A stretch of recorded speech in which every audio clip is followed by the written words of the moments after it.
Hey guys, welcome back to another video. I have never created a reaction video, and I recently did a podcast in May 2024, and this is my very second podcast interview that I have ever done. And the very first one I did was the first quarter of the year 2020.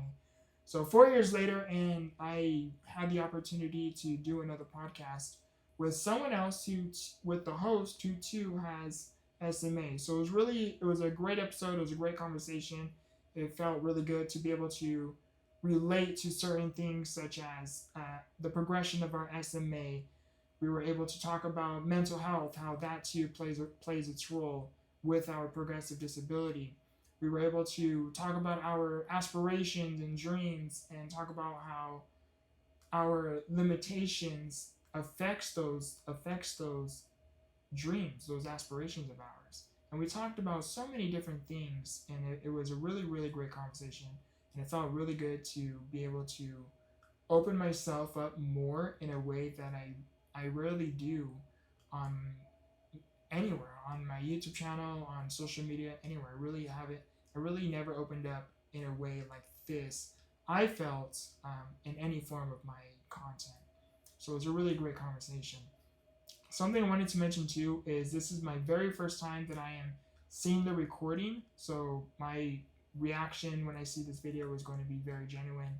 It's I haven't seen the video other than me being the one interviewed for the video. And I thought about making a reaction video. I never done this before, so this is all a new experience for me, and it's quite the learning experience as well. And I look forward to it. But something too I wanted to mention. I won't make it long. Is this week a lot was going on. My grandmother was in and out of the hospital for quite some time this month, in the month of May, the month of the recording. Excuse me. And a lot was going on, as you can imagine. Me and my grandmother were very close. So as you can imagine, when she was more like a second mother to me. So as you can imagine, my thoughts and emotions were a little bit rocky at the moment. They were quite turbulent at the moment. And within those 12 hours of prior to me doing this recording, a lot of stuff, something too happened within that morning of the night. My sister was in the middle of a storm, and it was very uncertain. She had to evacuate because there was a really big hurricane going on. And as you can imagine, you wake up in a panic, and you stay up until you hear that they're safe, you know. And I wanted to mention that too. So the reason why I mentioned that is because a lot of stuff was going on that week. A lot of stuff was going on just within those 12 hours. I got like an hour and a half to 2 hours of sleep. So I am very curious to see how I performed while I was so tired and exhausted. And did I show it? How was my choice of words? Was I effective enough with my communication? How did I answer certain things? How did I answer these questions, and how did I go along with this talk? And something too I wanted to mention really quickly as well before I fully begin this video is the host has SMA, so it was really great to talk with someone who can resonate with your disability. Yes, I did go to a school where I was surrounded with others with disabilities, so I didn't really feel left out as much, or I was able to surround myself with others in similar positions as mine, such as being in a wheelchair, for example, having a physical disability. So be able to talk to someone with SMA and be able to have the experience of being able to do something one day to the next not being able to do so, it was a really great conversation to have with somebody. And the way I viewed the interview or this podcast while I was being recorded, I didn't feel like I was being recorded. I didn't feel like it was an interview. I just simply felt like we were just three people. It's Dominic, who has SMA, and then his caregiver Ariel, and then myself. So it was just like us three just having a normal conversation that so happened to be recorded. So it felt really good to have that conversation. Anyhow, I won't take any more of your time, and let's begin this video. Hello, and welcome to the Disability Myth. My name is Dominic, and I live with a fatal disease called spinal muscular atrophy. Together, my amazing caretaker, co-host, and best friend, Uriel, and I plan to debunk misconceptions, share our personal experiences, and shatter your expectations. But we're not stopping there. We're bringing in experts, thought leaders, and everyday people who are smashing through societal barriers, paving the way for a more inclusive world. Whether you're tuning in to learn, empathize, or simply to be entertained, the show promises to be an eye-opening experience that transcends boundaries. Because when it comes down to it, what makes us different is what makes us extraordinary. I really like the intro too. Hello. I really like the intro too. What makes us different is what makes us extraordinary. That is so true. Be unique, be you. Don't wish to be anybody else. You were given this life, and try to make it the best that you can. Again, I like that. Be different, be different, be extraordinary. I like that a lot. What makes you different is what makes you extraordinary. Excuse me. If a movie was made about your life, what genre would it be, and who would you want to play as you? Speaking of movies. That's a great question. I would say I think definitely an inspirational movie. Gotcha. Like movie based on real life. I don't know who would play me yet, because I actually really have thought about that before, like even before this podcast. I think someone who I would like to play the role as my mom, though, would be, is it not Angelina Jolie? She played And I know Pretty Woman. And I know can't her think of name the too, name. Jennifer Garner. Oh, but for some reason my mind is just Frame one. drawn a Hold on. blank. Hold that thought. If I look at my history. On the podcast. No, it's the Chinese song. Sorry. What was it? She played the actress as Peppermint too on the movie Peppermint. That's a good one too. Julia Roberts. Julia Roberts. There you go. Julia Roberts. Okay. Yeah, I think it wasn't the correction. It wasn't Julia Roberts. It was Jennifer Garner. And I know it's Jennifer Garner because I just recently came across her name, a movie of hers, and it ended up being Jennifer Garner. So it would be Julia Roberts. Nothing against her, but it would be Jennifer Garner to play as a role as my mother.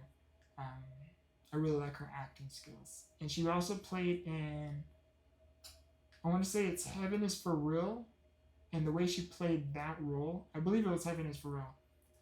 That movie was based on a true story as well. And the way she played that role was just very genuine. It was just, I don't know, there was just something about that role, that part, her acting. I really loved. Think her emotion. But to play me, I till this day I don't know yet. I mean, maybe play myself, but I think that would be a little interesting to show certain parts. If that makes sense. Right there. Ooh. That's cool. What about you though? Have you thought about it? Channing Tatum, obviously. Channing Tatum. There you go. I think you kind of. And I like Dominic's humor too. Like that's. I might eat my words. I think you might kind of look like him. If you cut all the beard, like just give you a buzz cut. Kind of. I can see it. Yeah. I honestly forget what you look like without the beard. Repeat this in Justin Bieber. Oh.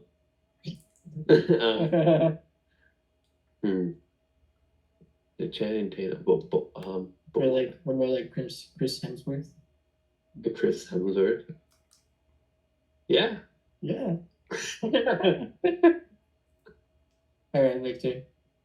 Best piece of advice you've ever been given? I'll probably say like keep the faith, because no matter like what you're going through, like although they can just seem words, especially when you're going through like some really trialing and turbulent times, keep the faith. Oh yeah, but if you really like sit and think about it, it's a message to remember like where you came from. Like you have a 100% track record of surviving your worst days. Keep the faith that where you are now isn't where you always will be too, you know? Like this too shall. Yeah, my grandpa says that a lot. This too shall pass. That's something I haven't thought about before though. You have a 100% track record of getting through bad days. Yeah. Yes. Even if you don't feel like it. Yeah, It's like, hey, it's slogging through it like, woo. yeah, no, that's a good point. I never thought about that. Keep the faith.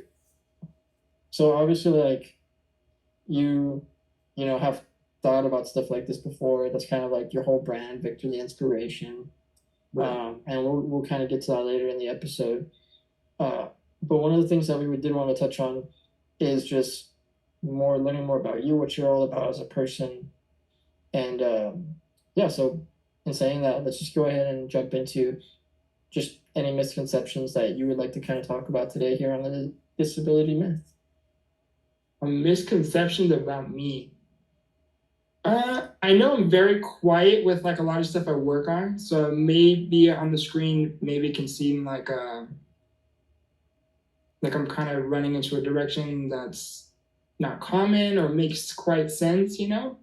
But in reality, I'm kind of working on something behind the scenes where I'm working on like a big giant puzzle, you know, and I only release certain pieces through the screen. So one day, once I hit a certain milestone, then I will reveal this entire craft, this work of art that I have built, and everybody will understand why I was quiet through the process, why I was patient, why I spread out certain messages along the process, and I think it will make a lot of sense. Like now, understand why he did what he did when he did it. You know, that's like an evil genius grand plan kind of vibe. Like a puzzle. Yeah. I'm just working on this big project, I guess you could say. I want to add to that really quickly. Is I am working on a big puzzle and I am working on certain things. I personally am a very quiet, very patient man, and the thing I learned very early on within my life, especially when I look up to certain people who are living a lifestyle that I aspire. Steve Harvey is the first person that came to mind, and there's many others as well. But Steve Harvey was one of the first people to come to mind. Is the thing I learned very early on is the reason why I personally don't like to share too much of my dreams or my aspirations or talk about much as to why I am doing this, or hey, I'm going to do this, or this is what I'm doing. The reason why I don't do that is because sometimes, not everything, but sometimes, especially early on in the very beginning stages, you really don't know what it is you're doing. And I learned that if you go out and tell people, hey, this is what I'm going to do. When I say tell people, I'm talking about you share your idea or this dream or aspiration or this good thought, you know, of this thing that you want to do, and you share with somebody who isn't living that lifestyle. They're unfamiliar with it. So for them, it's going to come.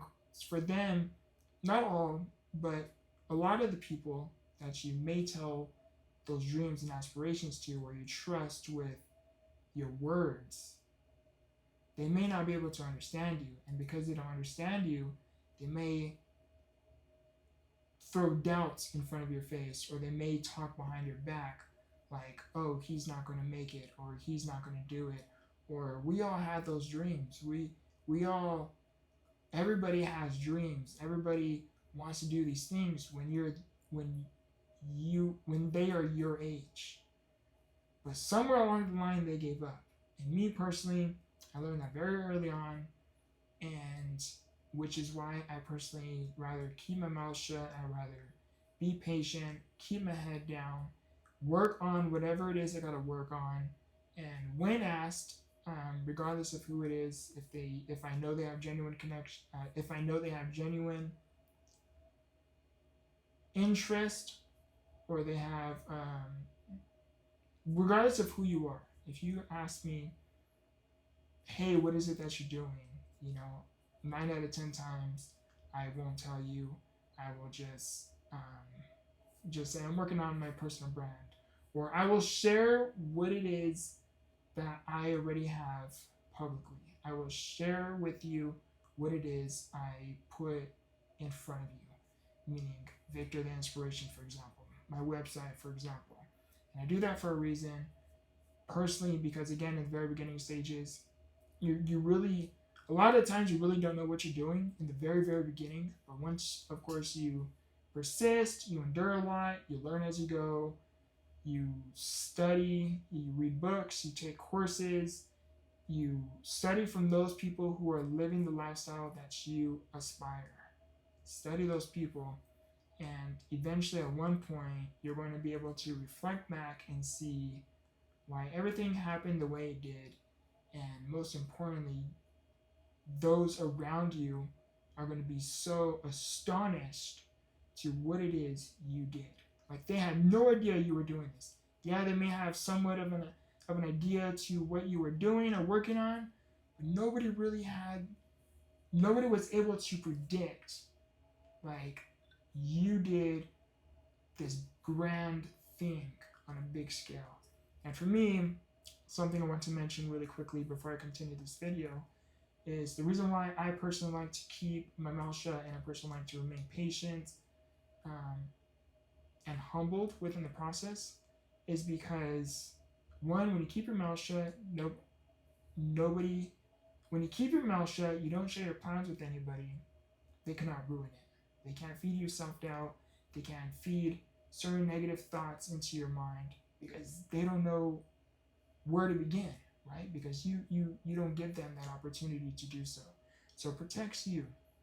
When you are going through this thing, you also remain humbled, because while you're, say, at a dinner table or celebrating somebody else's achievement, it keeps you humbled. Don't feel like just because you were doing this and that, don't feel like you have to one-up them, or don't feel like you have to boast or brag about what you two are doing. It keeps you humbled when you are able to keep your mouth shut. You're able to just, again, share what it is that you want to share. I will end this conversation here by saying, and something that I wanted to touch on is more so for me. The reason why I personally like to keep my head down, I like to stay quiet a lot, I like to be private with a lot of stuff I'm doing. What I'm doing is immensely good. It's for really, really good reason, with the good intentions. Not just for myself, but for a lot of people as well.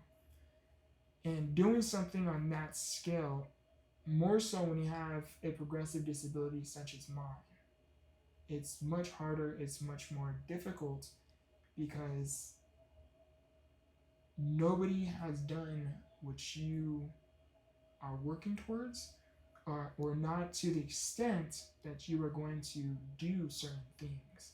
And because of that, you have to be very mindful with what you choose to say within the process. And I'll end it there, but I will end this short conversation with one of my favorite sayings, which is, in a world full of stairs, create your own trails. I think that's a fun analogy, like a puzzle. People get a little piece and don't know where it goes yet. Yeah. It's just like, oh, this is interesting, I guess. They look at it like, it's got 3 bits, but what other bits does it connect to? Like, kind of like slowly releasing art over time. Right. And I think that's the whole purpose of it too. Like, when you're creating something, I think the most beautiful work of art is something that looks like a mess in the process, but once you're finished, it's like, wow, Yeah, well, that makes sense. So there's like beauty in the actual creation of it. It's not about the destination, it's about the journey. Oh, yeah. No. The journey. Oh, yeah. So, when we first kind of met and talked a while ago, you said something to me that really stuck out that I want to bring up here on the podcast. Like, when we first met, I really kind of resonated with this and related to you. And you had said that growing up, you kind of have always felt like you needed to do something with your life, right? Right. And that's something that, like, has always been with me too. Oh, I think most people. Yeah. It's like, oh, shoot. It's like I think it's a specific kind of thing when you grow with SMA or even like any disability, you're kind of put at this disadvantage, right? Where there's obstacles, additional obstacles that you have to overcome. And a lot of people in these types of circumstances might get overwhelmed or might not feel up to overcoming those obstacles. And there's this kind of societal pressure to overcome them, though, despite everything you kind of go through on a daily basis. You mind just kind of touching on that? So the question would be, like, the way I'm going to interpret this is, the question would be, we all want to do something, right? But we just, a lot of times, especially after high school, when you really graduate, you kind of have this idea like, oh, I'm going to pursue community college, or I'm going to get into the work field, without any real form of sense of direction, like what it is you really want to do. You just know you're going to do it because it's kind of like the normal, you know? And there's nothing wrong with that, you know, because a lot of people really takes time to kind of discover who you are and what you want to do, what you want to pursue, you know? In answer to finding what it is you want to do, I think you really have to search within. Like, something for me is, there was a period in my life, and I know we will talk about it later in this episode, there's a period in my life where I really had no sense of direction. I went to high school, graduated, received my high school diploma. I pursued community college because, again, it's the norm. I majored in business administration because of the circumstances with my disability and the accommodations that unfortunately didn't work out. I ended up dropping out. When I ended up dropping out, I had no form of sense of direction. I was just in the room, and I was doing pretty much what any college dropout I would assume would do, which is play video games, locked in the room, and live under their parents' house, right? Man, you don't gotta talk about me like that. Oh shit! I thought it was gonna be a different answer. I'm gonna be honest. Like, yeah. And I was finger painting in like my parents' living room, like making flowers and stuff. and there's nothing wrong with that as well, you know. But for some people like me, for example, is I always wanted to do something. You know, I didn't want to have this disability and just sit in my chair and deteriorate more than I already am. You know, and after I was playing the game one time, and like roughly 2 months after I had dropped out of college, I told myself, I need to do something. I need to do something with my life. And I started doing some research and a variety of different things. I was up like 3, 4, 5 o'clock in the morning, super late at night. And I was just researching, how can I make money at home? Because the reason why I was looking up jobs like that is because the reason why I dropped out of college is because I had worked months within my first semester.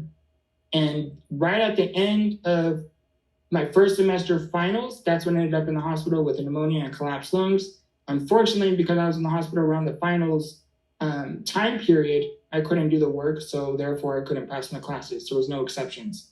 Then after I ended up making the decision, okay, if I end up in the hospital again, I can just do online classes and I could just do the work at home. So I ended up taking the online class route. And when I was doing that, it was fine in the beginning, but the main thing that I didn't like was whenever I had a question, I couldn't exactly simply just ask the teacher or the professor or whoever right there and then. I had to wait for a response from an email. And hopefully, you know, it's under the time constraint of when this assignment has to be due or processed, you know? Yeah. So having that in mind, as I was doing, so I knew not only the college route wasn't so much for me, but the working field wasn't for me as well. If I knew if this was happening just with college, imagine me working in the working field. You know what I mean? I'm eventually going to get fired. I'm sure there's laws and stuff that are in place for certain things like that. But just for me, it was kind of like my turning point. Like, you need to do something on your own. You need to be the builder, not work for someone to build something. And I ended up doing some research. How can I make money at home? How can I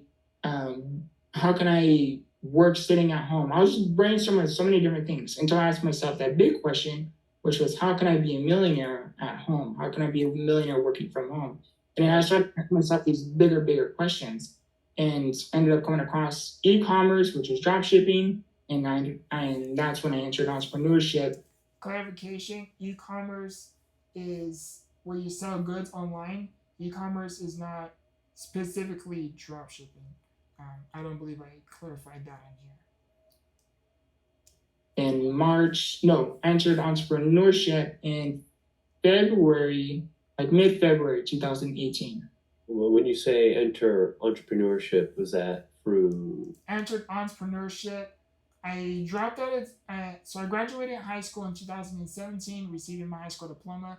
That was a whole experience as well. I was in the hospital with I was in the ICU at that time during my graduation ceremony, and fortunately for me, by some miracle, I was able to attend my high school graduation ceremony by having Valley Children's Hospital form an entire medical team, having my respiratory therapist, a nurse, every medical team that I needed to go on to be on a transport team, forming a transport team, so I could attend my high school graduation ceremony. I was hooked up to oxygen when I attended my high school graduation ceremony. They had an ambulance. They had the Valley Children's Hospital ambulance very nearby, just in case I collapsed. To give you, I have talked about this in the history of this channel before, but to give you an idea as to more of a visualization of how I was currently feeling, is normal stats. Your maximum oxygen stats is 100. And for me, it's like 96 to 98, just because of my scoliosis, the way my lungs are formed, and along with my SMA. It's like 96 to 100. It's 96 to 98. And on a very, very good day, I will top out at 100. To give you an idea of how I was feeling this day of my graduation, literally sitting during my high school graduation ceremony. Again, I'm hooked up on oxygen. I have the oxygen thing on my fingers, and I even have the oxygen on my nose. And to give an idea, is I was statting my in 60s, and I would sometimes drop below that. And if I can remember correctly, I do believe I dropped slightly under 50. And my RT, a really, really good friend of mine, that I still have, that I built a relationship with after I graduated as well. We kept in touch. Really, really good, amazing people.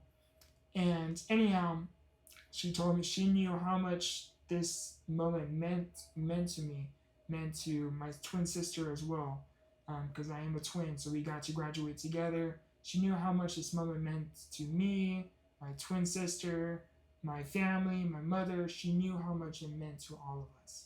My grandmother, she knew how much it meant. So she wanted me to experience this moment as much as I could, and along with everybody involved within Valley Children's Hospital, especially the VP, for making it even possible for me to attend my high school graduation ceremony, because I wasn't in the best shape. And so for me to be able to attend my high school graduation, that alone was an experience. And I was just very fortunate enough that I was able to attend my high school graduation. And once it was done, before all of this, too, Marty told me, she was like, please don't be, she was like, please, I cannot remember word for word, but it was along the lines of, please, if you are feeling a particular way, if you feel like you need to go back to the hospital, please do not hesitate. We don't want you to collapse here in the middle of the ceremony. And me being me, yeah, of course, absolutely. Like if I feel a particular way, I will let you know. Like, don't worry, I'm okay. And she had the oxygen numbers behind my wheelchair, and she was like standing near me, like a few feet away from me, so I can be with my class graduates and everything. And she was able to see what my CO2 stats were. And she told me right after the ceremony, she was like, if you went below, I forgot what number it was. Maybe I didn't drop below 50, but because dropping below 50 is quite significant. But she was like, if you dropped below a certain number, she was like, that was my drawing point. Like, I would have pulled you out, and she would have been sorry that she would have had to do so. But fortunately, it didn't lead to that, and everything turned out really good. And after I rolled on stage with my twin sister behind my chair, received my high school diploma, and I got to finish the entire thing, I unfortunately wasn't able to go outside and get that whole graduation experience by going outside, taking pictures with classmates, and doing any of that. But I was just very fortunate and grateful enough that I was, I was very fortunate and grateful enough that I was even able to attend just a high school graduation ceremony.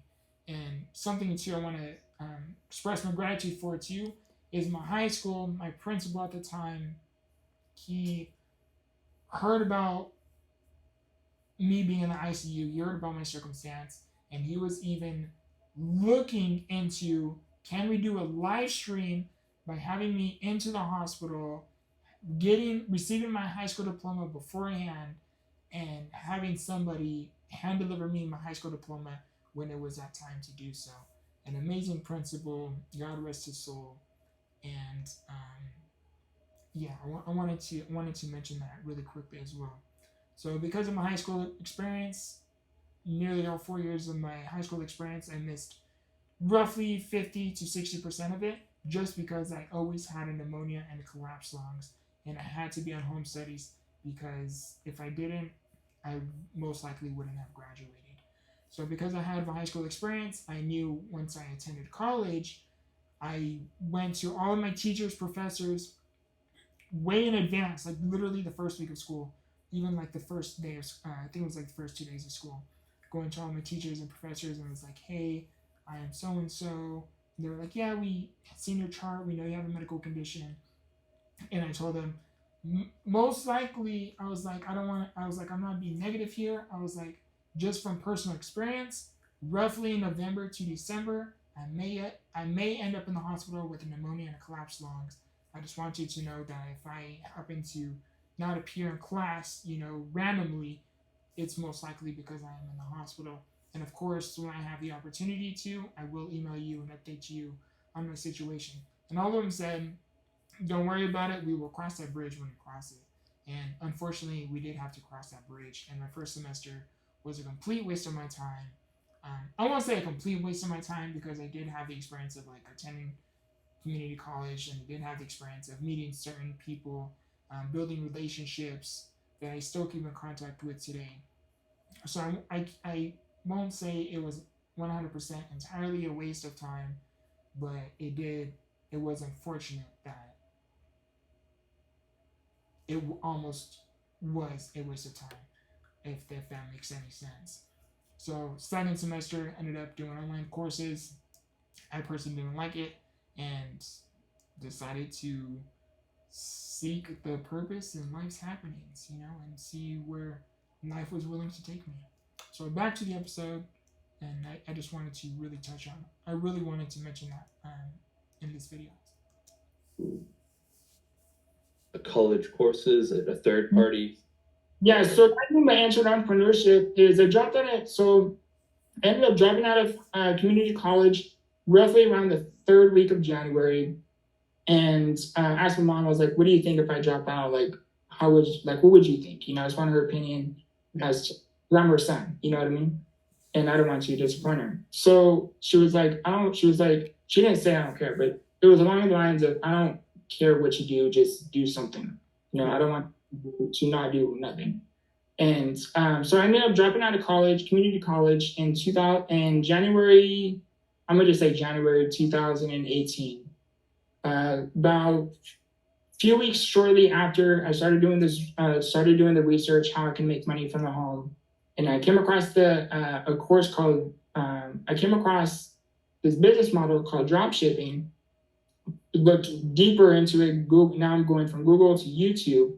And then after that, then I ended up buying a course for it was $2,500, and I will never forget it. It was $2,500, and I came across this online course to help me learn about drop shipping. And I was so excited. I'm like, oh yeah, cool. I could build a website. I could sell business products. It's going to teach me how to reach out to suppliers from internationally and domestically. I'm going to be able to have access to all these resources. Came across the course, and then the only big problem was I didn't have the money at the time. I didn't have the $2,500 cash at the time. If by some miracle, I'm gonna call it by miracle, and I will talk about this and write about this in my book when I write it one day. I remember this as if but it was yesterday.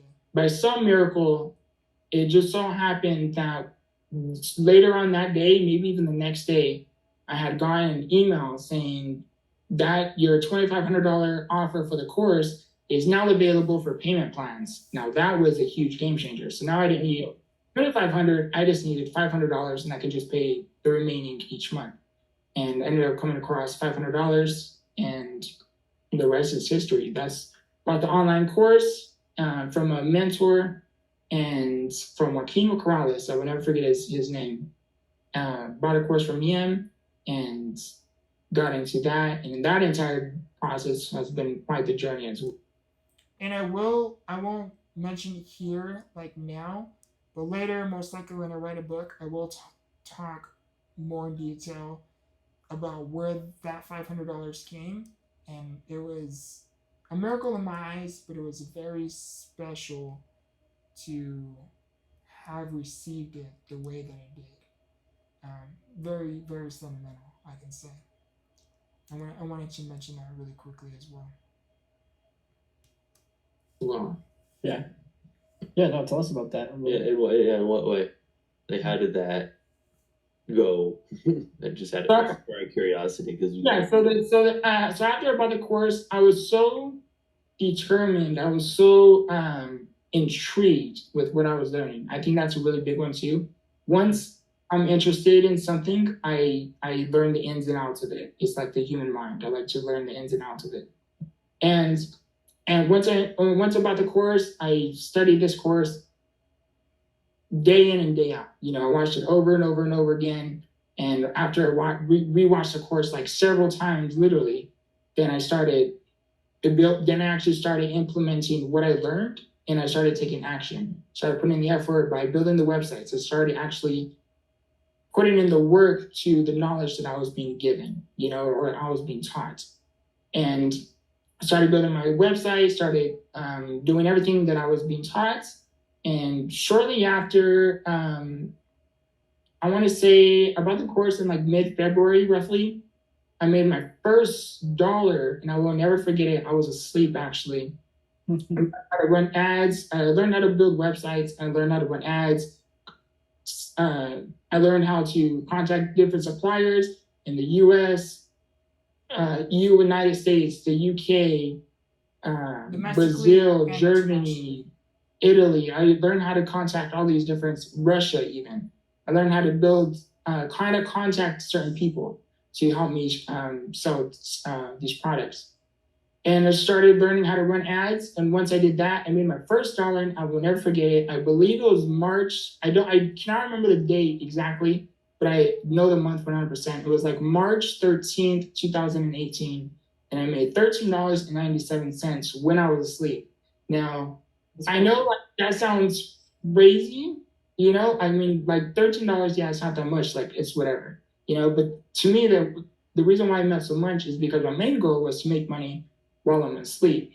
If you can make money while you're sleeping, that's the dream, man. Like, yeah, it's not so much I want to make money when I'm asleep. It's because of like my disability, like our disability is progressive. Right. So yeah, for the audience, we both have SMA. Yeah. So because I'm thinking of the standpoint of my disability is progressive, I need to put myself in a position where I can make money while I'm asleep. And the reason being is because my disability is progressive, I know that if the future, I hope it doesn't, but if the future I end up being a vegetable, I know I'm still having this money brought in. Yeah. So it's much deeper and bigger than just making money while asleep. Yeah. There's a sense of urgency to it, right? Right. I'm on this clock. What's this? What's that? I said I feel like I'm on this clock, Yeah. Because like when you were describing that whole the story of yours, there's an undertone of just urgency where you went to college, you quite wasn't helping you get the results at the certain pace you wanted to go at. Right. And then ultimately, it's the same with like this drop shipping course, because college is expensive. So I was so determined once I became really intrigued with this e-commerce platform and learning about drop shipping. I was so intrigued and interested that yes, I did study this course over a dozen times, well over a dozen times. And then I started implementing the work. But then I started studying everybody on YouTube that was uploading content regarding this specific business model. I started studying from all these different people, and it's quite amazing because when I reflect back on it, to me, I thought it was like, I didn't know it was so new. And when I reflect back on it, it's quite extraordinary to see where those people were at, like in their parents' basement to now being where they are currently. You know, like Hayden Bowles, for example, huge inspiration because I literally seen that man be in his parents' basement, uploading content about dropshipping, making money to now being where he's at now. It's quite extraordinary. Even Tanner Planis, a really great friend of mine who I still keep in contact with today. Great people. To see where they were to where they are is a huge. It brings me huge inspiration and motivation. But back to talking about my disability, I didn't go too in depth with. Is I won't talk too much about it as well. But back with my disability is it's progressive. So because it's progressive, and the reason why I have, and I will talk briefly about it here, about this clock and the sense of urgency, is my disability is progressive. So in the span of, to give you an idea really quick, is at the age of 5, I was able to utilize both of my hands, pushing myself in a manual wheelchair. Fast forward to 10 years later, which is a whole decade, at the age of 15, I no longer have the mobility and the strength to push myself in a manual wheelchair, where I then had to be in a powerized wheelchair. Fast forward to another decade later, which is another 10 years, which is me present time, at the age of 25, I still am in a powerized wheelchair. However, back to what I was saying, my disability is progressive. My SMA is progressive. I didn't struggle with neck support before. I'm starting to struggle with it now. I didn't struggle with chewing, swallowing, eating. I am beginning to struggle with it now. I do have my good days, I do have my bad days, and there are some days that are just not the greatest. And that comes with the daily challenges and the uncertainties of living with SMA. And because I have not only these experiences, but because I am able to think about and see where I was to where I currently am, I can only imagine what's going to happen within the next decade. Am I going to, because I'm on this trend of declining when it comes to when it comes to a decade, when it comes to 10 years. I'm not progressing. And until there is a cure, until there is a much more advancement for treatments with SMA, then that's going to be a whole different conversation, a whole different topic, and then I'll be able to think a little bit more optimistically.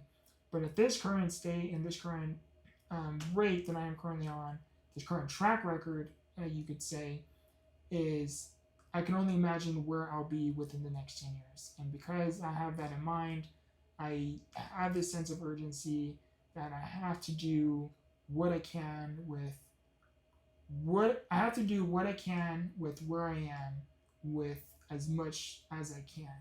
I have to take advantage of this opportunity while I can, because if I don't, then I can only imagine, just having that thought of I won't go too in depth because I don't want to get emotional here, but having that thought of like being a vegetable and having that thought of like, what if? Or Vic, why didn't you push yourself harder? Or why did you slow down when you knew you could have kept going? Or I want to eliminate that thought of what if. So the reason why I do what I do is because I feel like I'm on this clock. There's a sense of urgency. I have to make sure that if I can create this plan of mine, by getting my name out there, I can build this business, this personal brand, build other businesses and companies behind it as well. And I'm able to write a book and sell copies, and make money where I'm comfortable. Then I know if I were to happen to turn into a vegetable meaning I'm not able to feed myself, I'm not able to brush my teeth, I might not even be able to pick up my phone or let alone deal with the computer. And those are some very scary thoughts. It's not the easiest to have lurking in your thoughts, to be occurring in your thoughts. It's not the easiest thing to really deal with.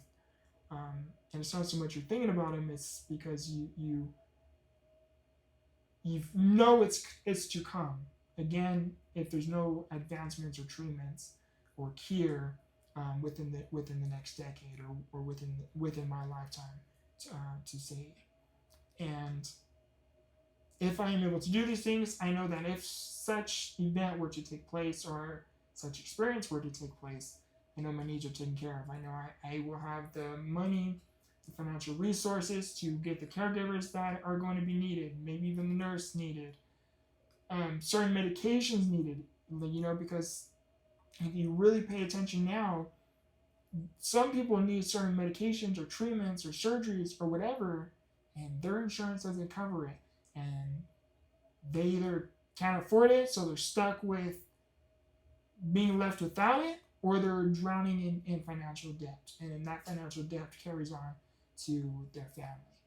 I don't want to leave that burden to those around me. So I want to be able to put myself in a position where if certain things were needed, that I needed, I know I have the financial resources to do so. Vic, you need a nurse now. It's that time. Okay, let's do it. Vic, you need maybe a respiratory therapist that needs to be with you 24/7 now. Okay, let's do it. I don't want to have that thought of how much is it going to be. Will my insurance cover it? If my insurance covers it, great. If my insurance doesn't, I want to be in that position to be like, okay, who do we have to contact, or where can we start having people send in their applications, and I want to have that sense of control as to paying you more than what is expected. I want to be able to take care of you. If you are loyal to me, you take care of me, and I see it, and I don't see no malicious intentions or some unhealthy motives behind your actions. Like, you feel genuine, you are loyal to me, you're great. Best believe you take care of me, I am going to take care of you too. I want to have that sense of control, and it comes even bigger than that. My mother's getting older. Who's going to take care of her? Is she going to be in a nursing home? Is my siblings going to take care of her? Because me being in my state, I can't. So thoughts like that appear as well, along with like thinking about my tias and thinking about certain people as well. And I want to be able to have the financial opportunity, availability to eliminate that stress and worry, not just for myself, but for those around me as well. Don't worry about it. It's taken care of. Again, talking about my mom, for example. They say she needs medical treatment and her insurance doesn't cover it. Don't worry about it, Mom. I got it. Tyler Perry said it in his documentary. It was called Maxine's Baby. And he talked about his mom. And I'll never forget what he said. He says his mom ended up going blind. She fell ill, and she was at Tyler Perry's grand opening.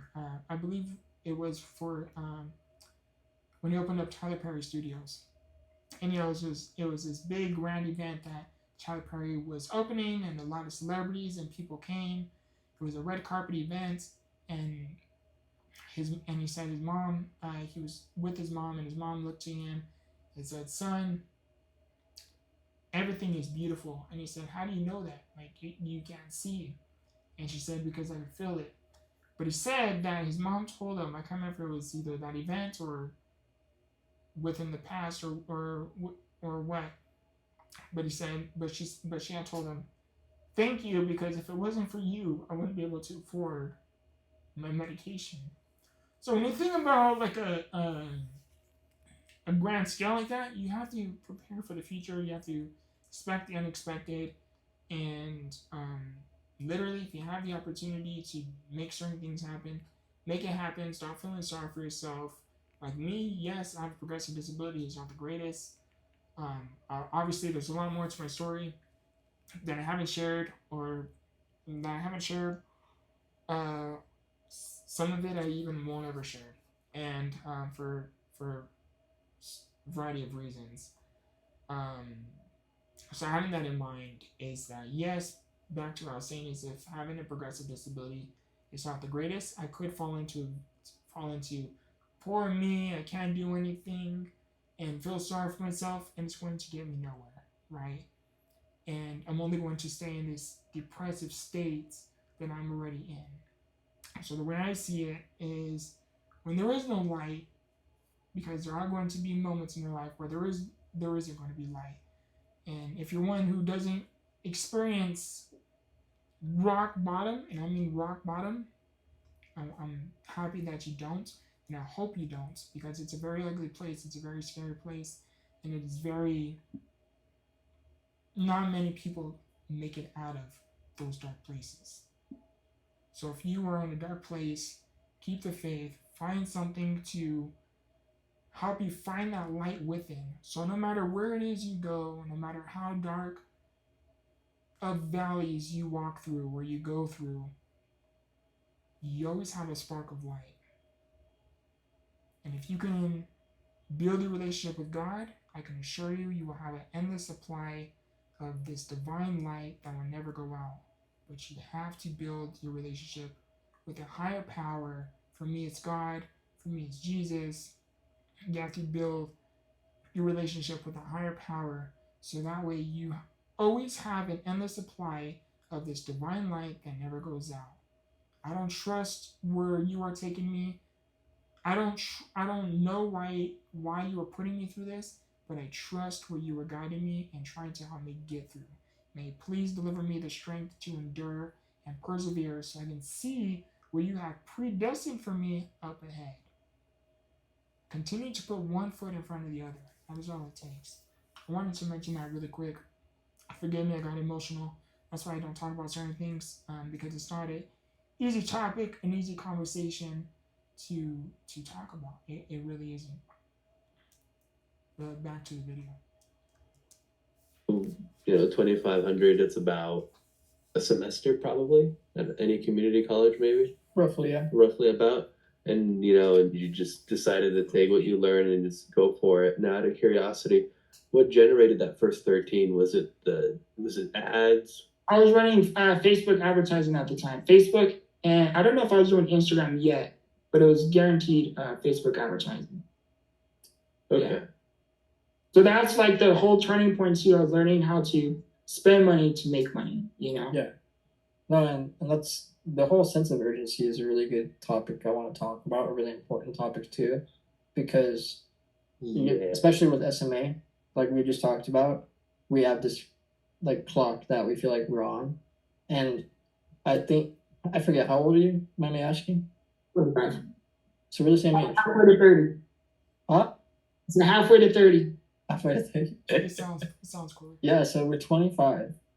We're the same age. Mm-hmm. And that means, we grew up probably with the same understanding that we weren't going to live a full normal life, right? Yeah. Like Spinraza, the first approved FDA treatment for SMA, didn't even get green lit until 2016, I think. Wow. Okay. Like summertime 2016. Yeah. After we graduated. Yeah. And so, at that point, I think we were both probably 17 or 18. And you live the first 18 years of your life understanding that you're probably not going to live to see 50. Right. It really puts a time crunch on things. And just living with SMA, living with the disability in general, having that in the back of your mind, having a physical disposition, I think greatly impacts, obviously, our mental health and our perception of ourselves in the world, right? Of course. Which alters your decision making. Mm-hmm. And like in Victor's case, like I had said, wanted to make money in his sleep. He had the sense of urgency where it's okay, because there's nothing wrong with college. It's just like, it just depends on like the individual. If they're willing to go through, what's the term? like furthering their education. There's nothing wrong with like further, like if you want to be a doctor, I think pursue college. If you want to be a scientist or something that requires that kind of college education, then do it. Pursue college if you want to be like a doctor, an astronaut, somebody in the medical field, a doctor, a nurse, surgeon, specialist, whatever it is. There are certain occupations that I think you should and have to pursue college, but you don't have to pursue college for absolutely everything. Um, Especially when it comes to building like an empire or a business, some things you may want to learn in college, sure, maybe like an accounting, but you can also learn that yourself. You can also learn that from somebody who is living the lifestyle that you aspire. You can always study from those people. To put it simply, is Steve Jobs had no form of college education, up to my knowledge, and look at this $1 trillion business he built. He built Apple. And although he didn't go to college, those who work for him do come from college. So it's basically a matter of perspective. And again, what it is you want to pursue and do. Excuse me. But I think if you're trying to start a business, I don't think you necessarily have a college degree. Now, don't take my opinion too strongly now. Take my opinion the way you can see it within the next 10 years and see whether or not, what you should do. Right. Yeah. Yeah. Like Steve Jobs, for example. He did not have a college degree, but everyone who works under him has a college degree. Just about, I would say. Yeah, it's mostly like the investment time thing, especially like because if you feel like you're under the gun in terms of like health, then yeah, that could alter your decision making whether or not college is the right thing for you or not. Which is nothing wrong with college. I'm a big college guy. Yeah, and there's nothing wrong with people, Yeah, just every individual is different on like what they want. Over different end goals, different like. I think another kind of factor too to this is, given our physical dispositions, I think people with SMA or severe physical disabilities often probably feel like college is their main only option, almost, because we can't go out in the work field necessarily as easily as most others. Right. We can't just go work a 9 to 5. We can't just go flip burgers and like get to that management position at Mickey D's, like. Right. So we often feel like, okay, at least this is how I felt growing up. I need to stick to my strengths, and my strengths are like academic. So that's why I went to college initially, with this idea of like, I'll just go to college, get a degree in psychology, because that means I can be a psychologist and just talk to people for a living. That was like the preconceived notion I had in my mind, my like last couple of years of high school. And then, as you get older, things change. Like your ambitions evolve. Yeah. You grow as a person. Right. And like you realize, okay, being a psychologist is not so like plain and like simple. Like there's a lot involved that may not actually even pertain to my strengths. And that's what I had to realize. And that's why, I changed to communication. And no, I think that definitely much better suits me. Yeah. And it's good to, like, back to what Ariel mentioned earlier, is he says that because of our disability kind of alters your decision making. And that's actually a really good point too. To touch on a little bit is that in life, whether you have a disability or not, we all have two choices. And we have the decision to feel sorry for ourselves and do nothing and be like, oh, poor me, I can't do X, Y, Z, right? Or you can change your narrative and be like, what can I do because of me? What can I do because of this situation? Or, you know what I mean? And it's okay. And you touch on a little bit too, it's like about feeling sorry for yourself, it's okay to feel sorry for yourself for a little bit, until you start drowning in your own tears, then it becomes a bit of a concern. Don't fall into the self-pity for too long. Try to keep your head up and figure out how can you get through to the next step. How can I do to, I know, an interesting metaphor because I'm in a wheelchair, but one step at a time, literally. I feel it's a phenomenon that Dominic and I talk about quite often in our personal time, is this what you touched on it a little bit, this idea of complacency with the disability, because you have your caregivers, you have your SSI benefits, Mm-hmm. and you're living in a world that isn't, particularly designed for you. And it's not encouraging you. Right. Yeah. So you kind of end up in a situation where you just kind of go with the flow and go as it goes, right? Mm-hmm. And I think you pointed out something really important with this idea of just like doing, you mentioned it in the previous interview, and now it's just do something, and doing something that's like doing something that you enjoy, doing something that gives value to not only yourself but the people around you. Yeah. And it's like hard, like for you, it's this podcast that we do, your public speaking, yeah. Yeah, dude. Sorry. Bro was cooking. Oh yeah. Then I had a brain fart, my bad. What happened? Left the oven on at home. Oh shoot, I left the oven on at home. Oh no. You're gonna burn my pots and pans. Oh. He's totally. All right, so to get back to like the idea of mental health, I know that's kind of a really important thing too. Do you mind touching on that? Yeah, it's mental health. What would you like to know about mental health? Because specifically, like I remember you telling us about your experience. I don't want to like misconstrue anything, so if you can just kind of talk to us about what you like my own mental health journey. Right. Yeah. Gotcha. So mental health, like you said, it's an everyday thing. Yeah.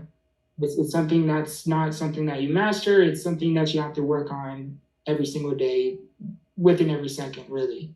And there was a point in my life, because like you mentioned about how we're like on this clock, how there's a sense of urgency to do certain things or do something with your life, So mental health is quite the journey, because not only are you dealing with your physical disability, but you're also dealing with, other personal life stuff, stuff that happens within your household, stuff that happens within the outside world. It affects you mentally as well.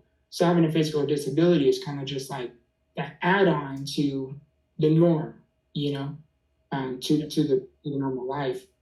So because of my mental health journey is growing up, there's a lot of stuff that you see, kind of things that kind of happen that kind of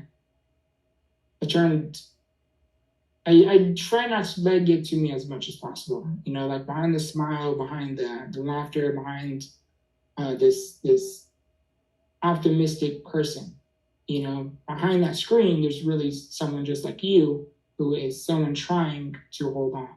Yeah. And eventually got to a point where, again, there was a lot of stuff happening within my personal and professional life. And personally, so was dealing with my disability, dealing with personal family life that was happening at the time. Things weren't really going too well for quite some time, where you're like waking up depressed or going to bed depressed, And again, behind that smile is somebody just like you who is trying. Yeah. We eventually got to a point where my world just seemed to be crashing down, and the light of hope seemed to fade, it seemed to diminish. And it got to a point where I had a medical procedure, and again, not only am I dealing with my personal life, but then I had a medical procedure. I was taking Spinal at the time, and my medical procedure didn't go too well. And because it didn't go too well, I ended up having a pinched nerve, where for me, when I get Spinal injections, is I get it under an anesthetic, so I get put to sleep when I receive these injections. And the reason is because in 2010, I had a spinal infusion, which is, of course, we know it's metal rods put into your spine because of your sclerosis. Yep. So I had a spinal infusion. Shortly after, I got a really bad infection. I want to say, from what I remember, it was like a week, 2 weeks. My mom says it was longer, but it was like shortly after I had this spinal infusion, I had developed like this quarter-sized blister at the bottom of my lower back. And this blister ended up bursting, which then caused me to have a severe infection where I contacted my doctor, sent him a picture, and he was like, don't eat or drink after midnight. Hearing those words, I already knew I'm going in for round 2, you know? Yeah. I ended up going to the hospital. That was a journey. Because I had developed a severe infection, I needed a spinal debridement, which is now they have to recut me open and take the metal rods out. Because of that severe infection, it left me hospitalized for 2.5 months, going Monday through Friday, in and out of the OR, weeks at a time. So with my back, I had dozens of surgeries. But where I was going with that is because of my back history experiences, is whenever I receive my Spinal injections, I prefer just put me to sleep. Put me to sleep. I don't mind the content. I don't mind the risks that are involved, you know, especially with SMA and other anesthetics. It's not the best option, you know? Right. I was like, put me to sleep. So when I receive my Spinal injections, I get put to sleep. So anyhow, there was one particular moment in time where I had received a Spinal injection where I ended up falling asleep wrong on my arm, causing me to wake up and my entire right hand was numb. Now, me being optimistic, I wake up and I'm like, you fell asleep wrong, it's fine. Just give it like a few minutes. You know, you're gonna minutes turn into hours turn into weeks. And as you can imagine, again, there was a lot of stuff going on within my personal life. And then now this is happening. And then now at the time I was in e-commerce, I was doing drop shipping at the time. Excuse the background noise. I was in drop shipping at the time and my businesses were failing. Everything that, like personal and professional life, my entire world was crumbling. Which then led me down to a path of having a severe mental breakdown, which caused me to be on a psychiatric hold, being on 5150. And 5150, for those of you that don't know, is 5150 is a California code, which basically puts you on a 72-hour psychiatric hold where no matter what you do or anything you say, the hospital has control over you. You have no control over yourself. And it got so bad and so dark where the hospital was looking to send me out to a psychiatric hospital where nobody, friends, family, nobody would have any contact with me or know where I was going to be. I don't want to say stationed at, but be shipped to, and where I'd be going. And as you can imagine, that's a scary experience for my mother as well, and along with my family. Yeah. And because of my SMA, it sounds weird to say, but because of my SMA, it was kind of like a fortunate thing. Because of my SMA and the needs that I need, it was a lot where nobody wanted to pick up my case because my case was pretty complex. Mm-hmm. And because of that, I ended up to cut everything short, ended up being discharged, ended up going home, and that's when I started to heal within, you know. And within that experience too, and this happened in January 2020, and within that experience there was this, I could not explain it, and I even self-reflect on it, and I try to find the right words for it. I don't think I'll talk about it here. I'll let this video explain it, but within that experience, I wasn't just in the hospital being on a psychiatric hold. Once I went to the hospital 3 times, and 2 of those times within the month of January, I was on a psychiatric hold. The first time I was placed 5150 on a psychiatric hold. Second time, I just needed help with sleep because so much was going through my mind. I couldn't sleep. I became delusional, and I was awake for like 4 to 5 days straight. Literally like 4 to 5 days straight. And then the third time that I went into the hospital, they placed me on I was completely coherent, fine. I couldn't sleep again because so many different things were going on through my mind. I will touch a lot more with that experience when I do write a book.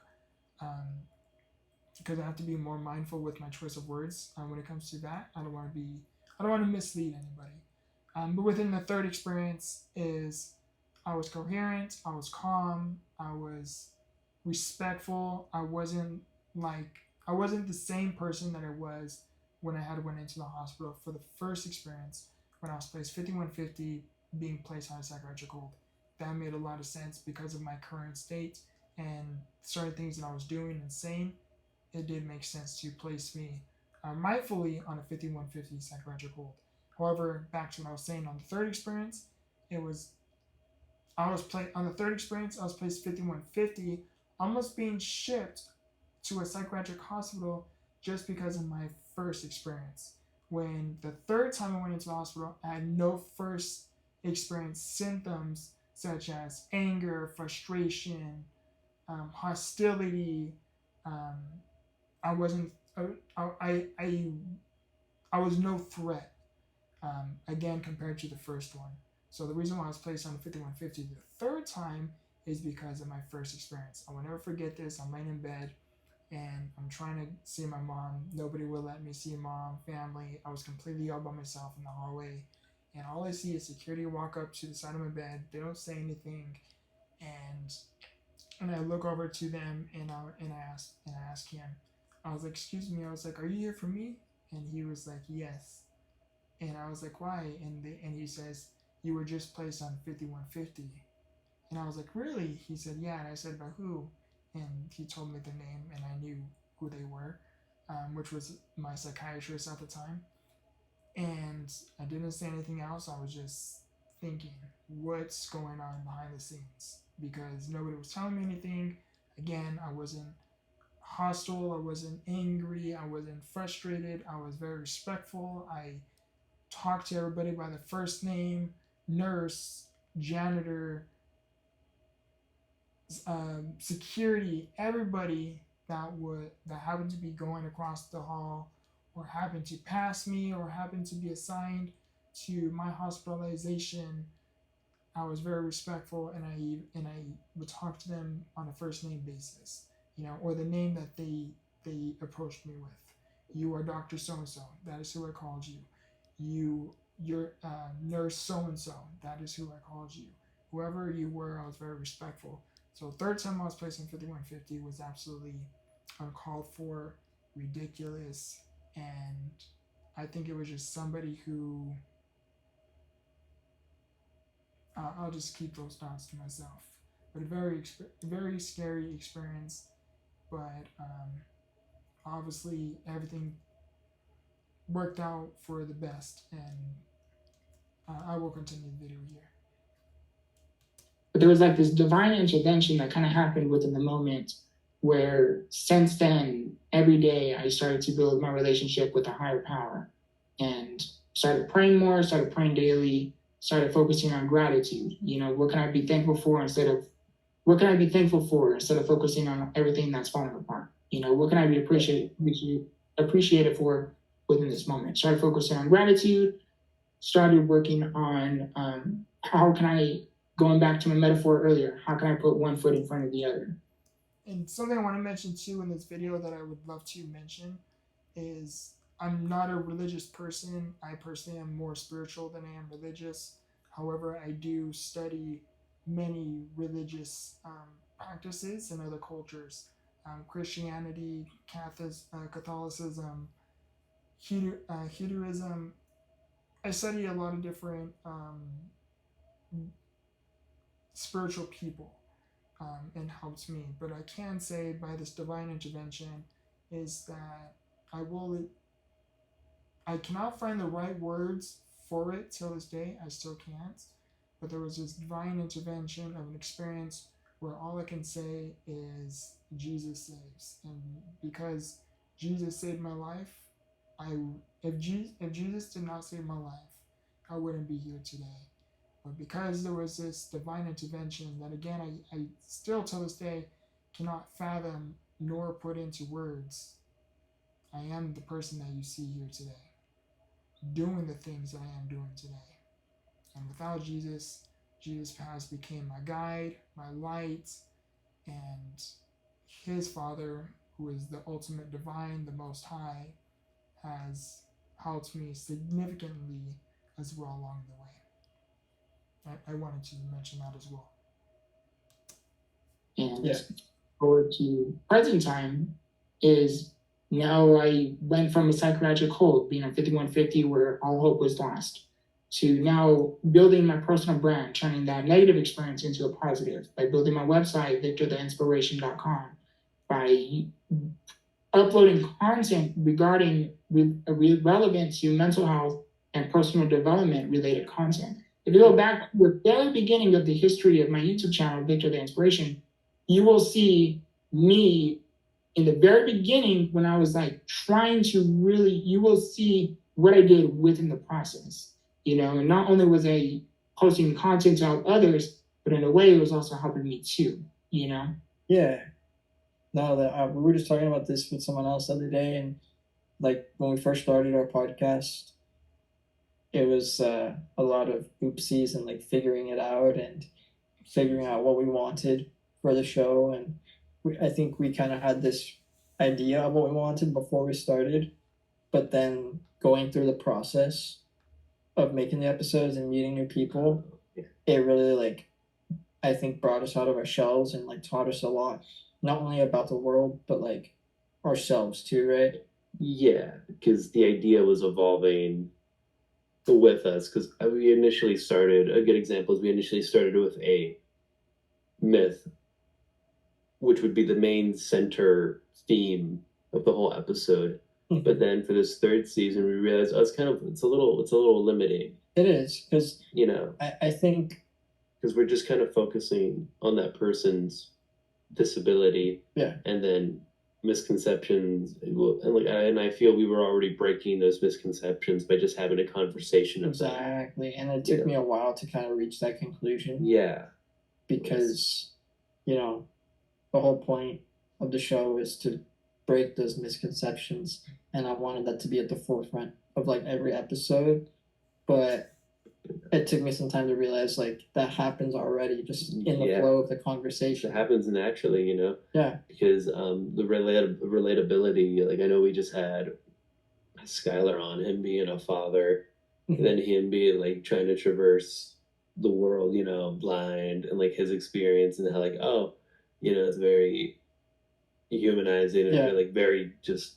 similar experience to what we have, and it's really cool. And I think it's just like making people realize that anybody can go through literally anything that you go through.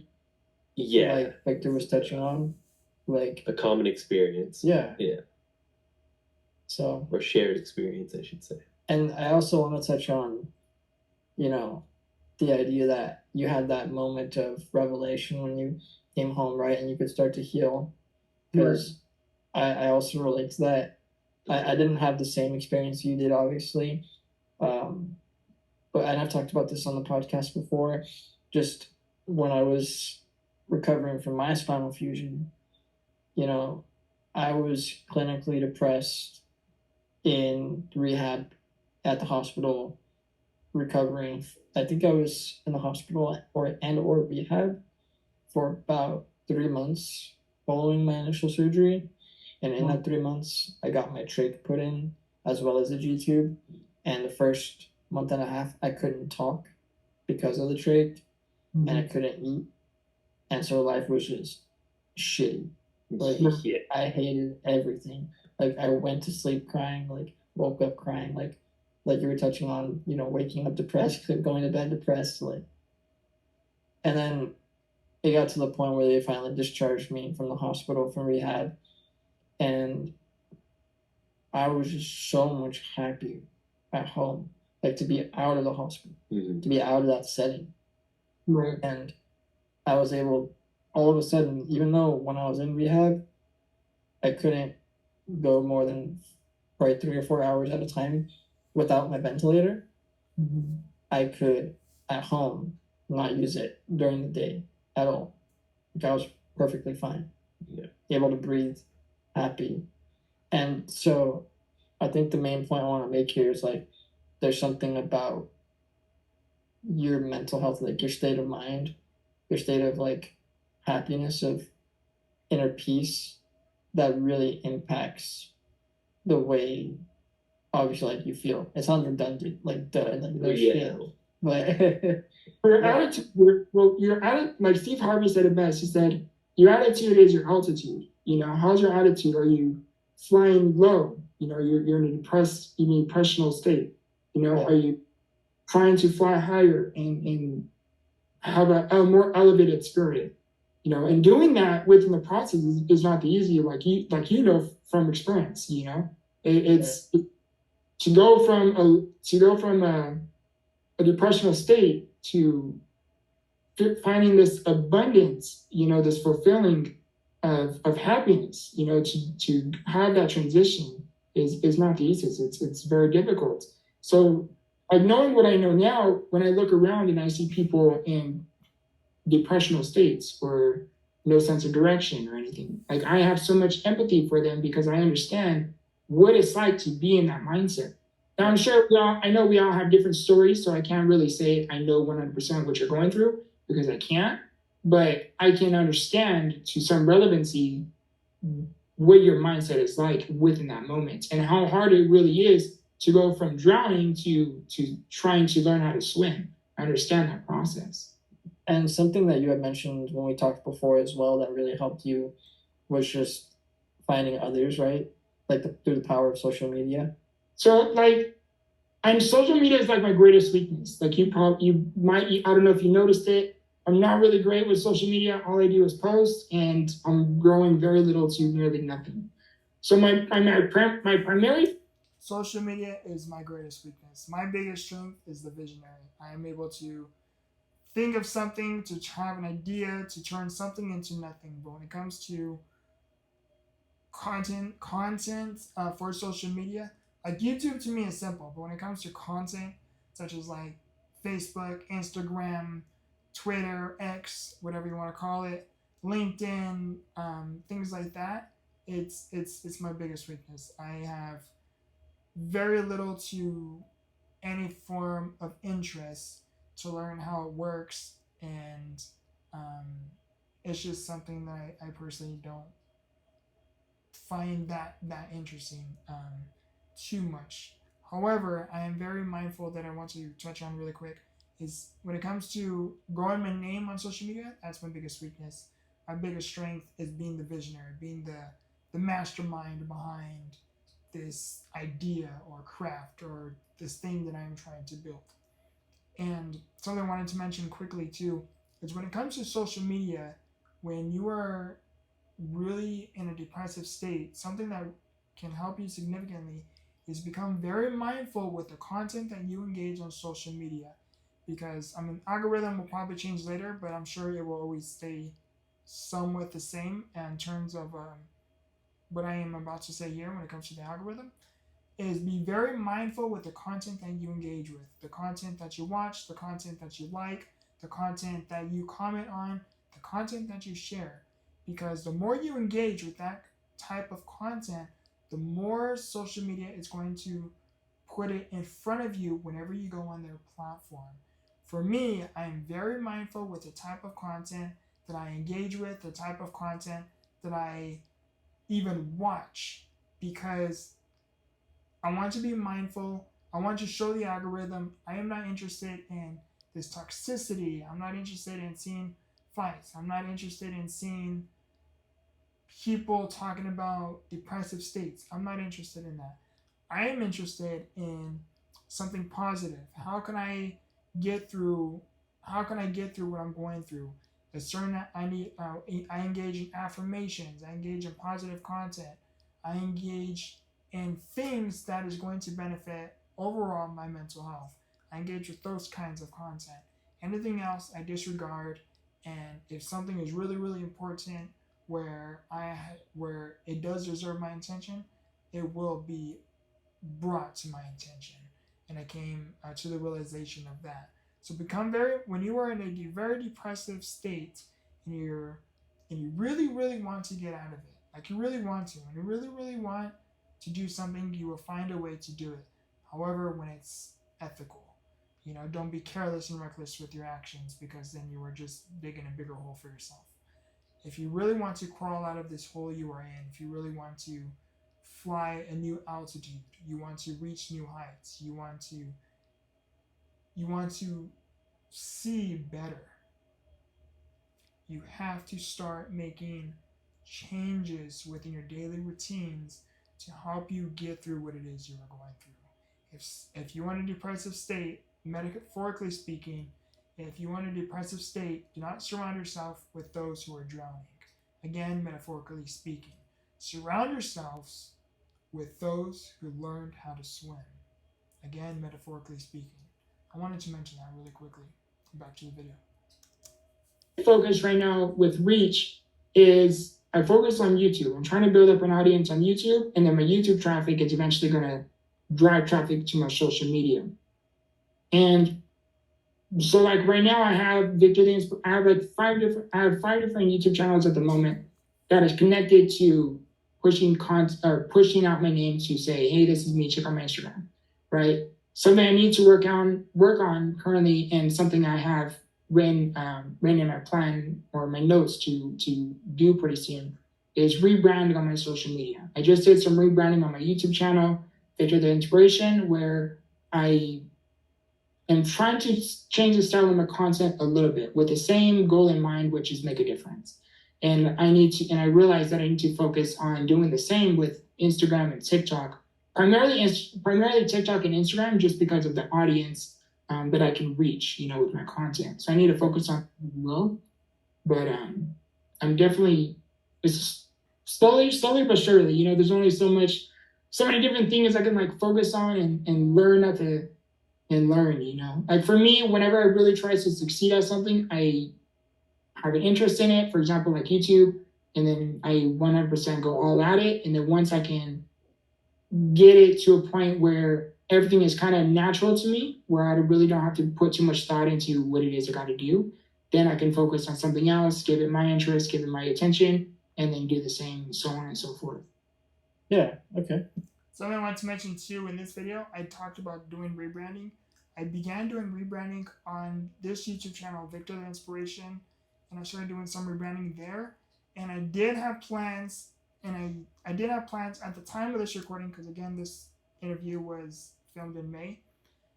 I did have plans to rebrand my content on Instagram, TikTok, primarily, and then I was eventually going to drift off to rebranding my other social media platforms as well.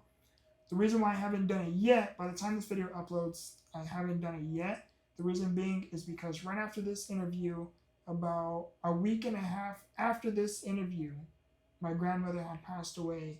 And because she passed away, a lot had taken place with like getting things ready for her services. I had to pause certain things. However, I had to become more aware with my priorities within that time frame.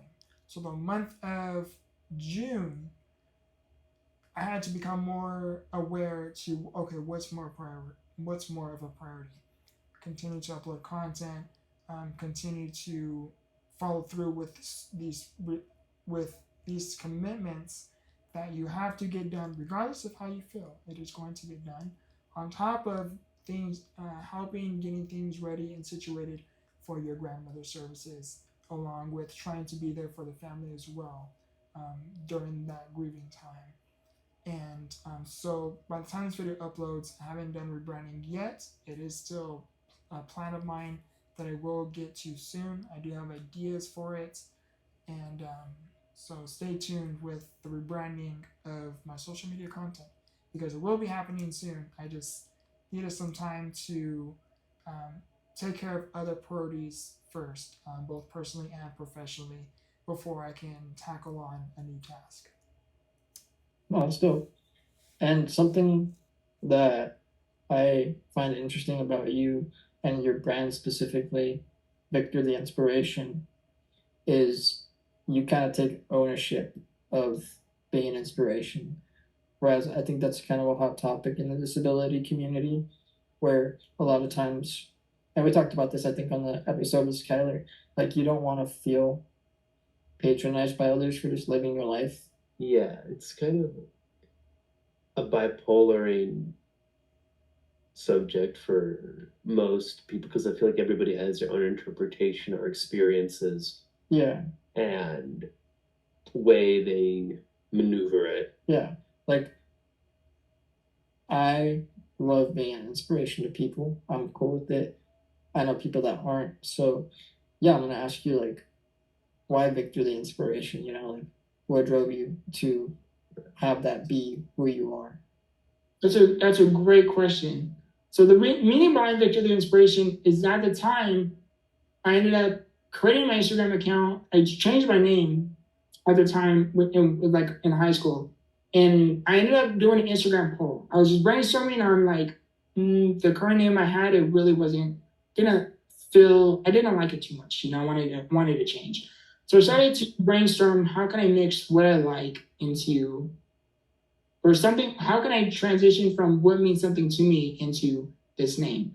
And then I ended up doing an Instagram poll with like Victor and positivity. I've been told I'm a pretty positive person, you know. So I came up with the name Vicspivity, and then I came up. Victor and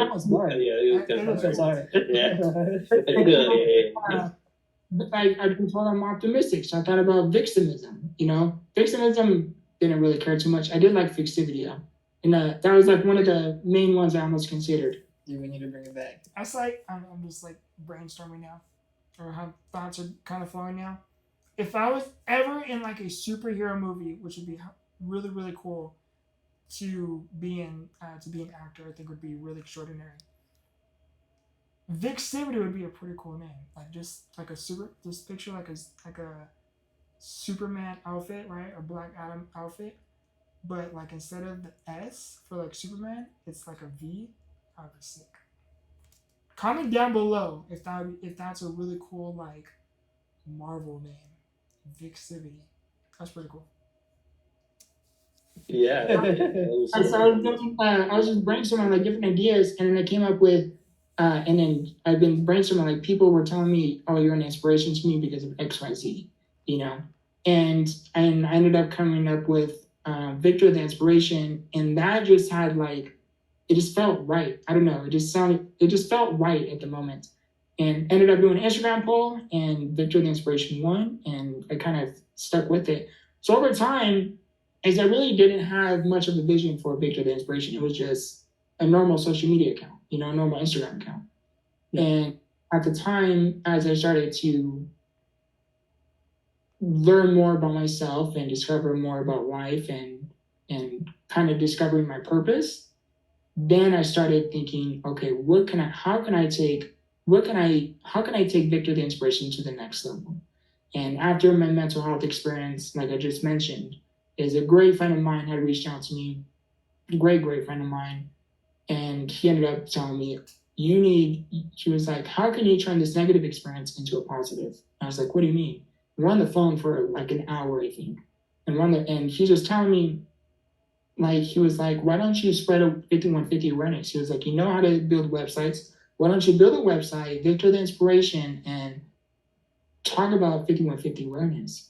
And then to cut that conversation short is we hung up and I started brainstorming on, you know, if you're watching this, brother, like, genuinely, I love you, bro, because you played such a significant role when it came to me having the idea to really take Victor the Inspiration, to really turn that negative experience into a positive. Of course, many people were involved to help me get through that dark time within my life, such as like my mother, family, friends, even. And for you to take the time out of your day to reach out to me and share the things that you did with me, it genuinely meant a lot.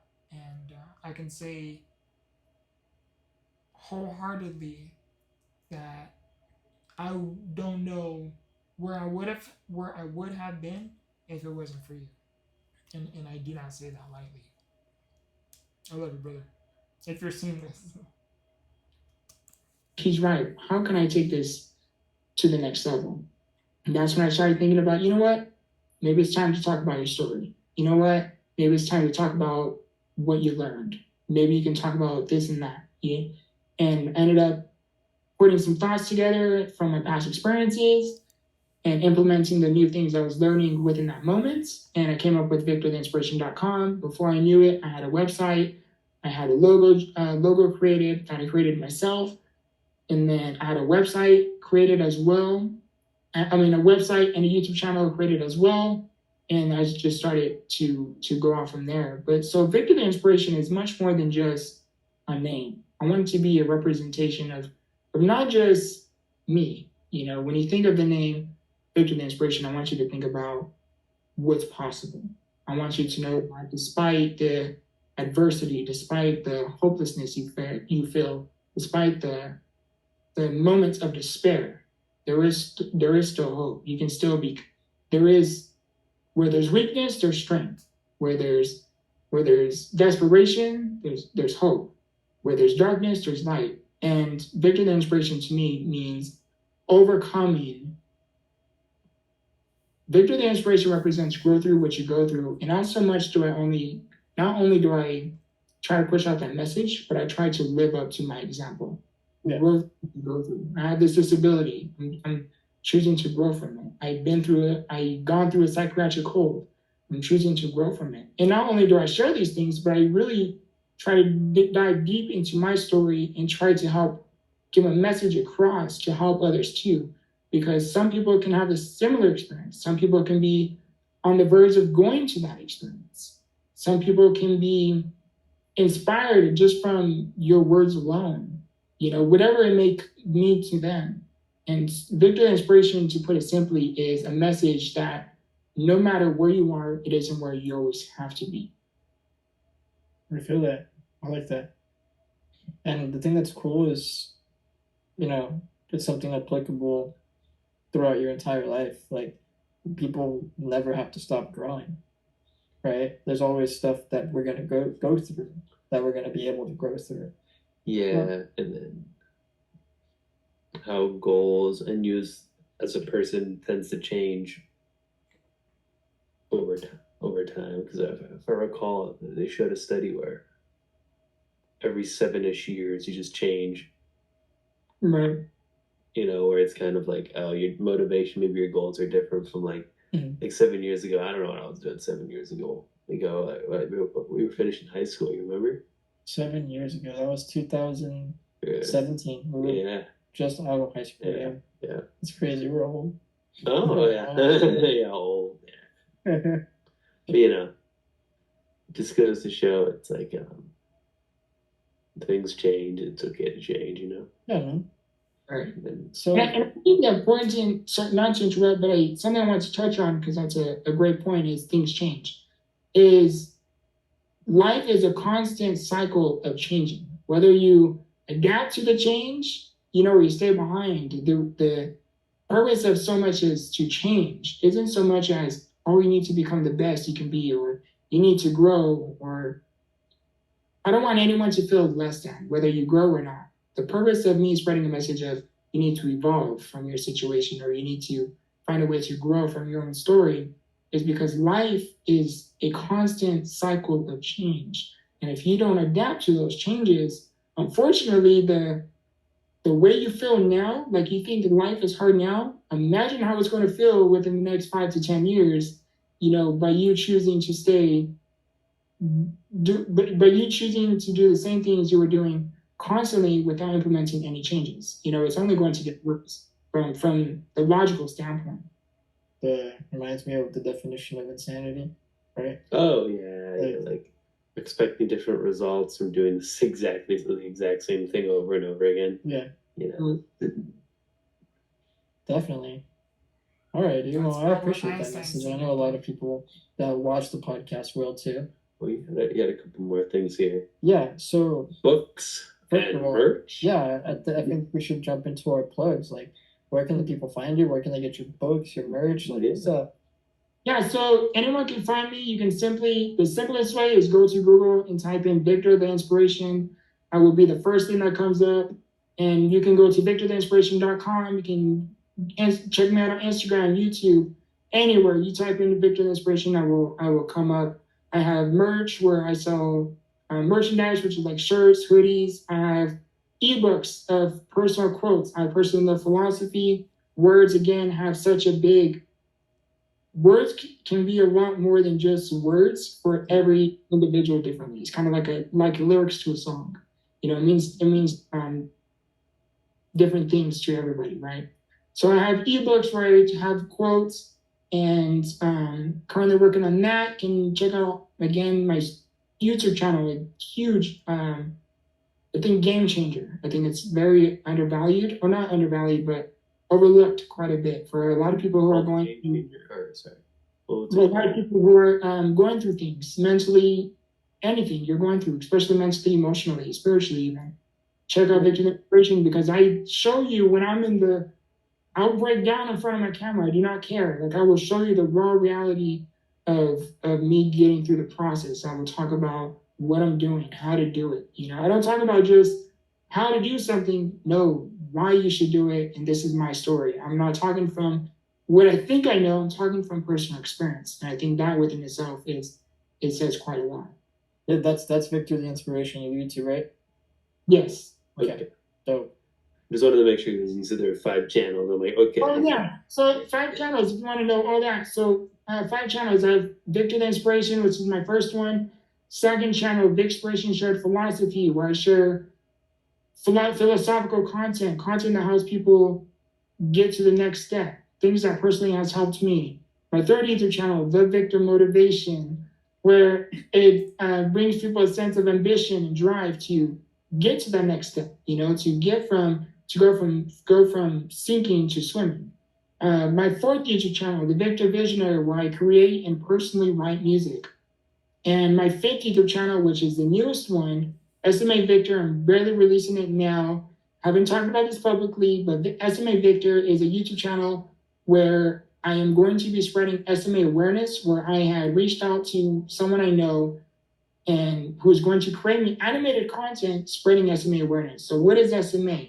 For example, for me is I personally wanted to learn more about me. SMA is a really big part of me. I want to learn, why am I fatigued? What is this disability? I wanted to learn stuff that's not so much just thrown at you. You know, if you have SMA, you know, oh, it's something to do with the SMN protein. It's a progressive disability. I want to get into the stuff that you really have to look into. Created a team, creating content on that about SMA awareness. And the whole meaning behind SMA Victor is, yes, my name is Victor, but the whole meaning behind SMA Victor is much more than just a name. I wanted to have a meaning that despite the challenges you go through, you can still become the victor within your story. You can still become the winner. You can go from feeling defeated to be the defeater. And I think that's a great brand I'm really excited to talk about and release, and that actually will be published on this Wednesday, which is the 27th. Well, that's it. Well, we broke the fourth wall, because like this probably won't get put out until like in the next few weeks or so. Wow. Gotta edit it, but yeah, that's hype. It'll be on here. Go check it out. SMA Victor. Yeah, Victor.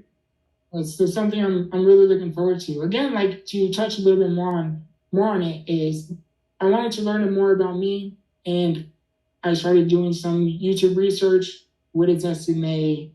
And I started to dive on certain topics about SMA, and I found very little to no content.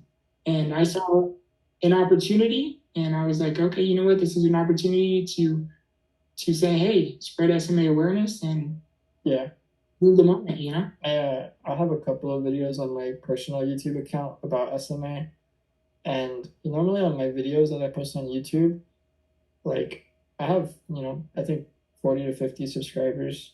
Not that I post content on there very often, it's like once a year.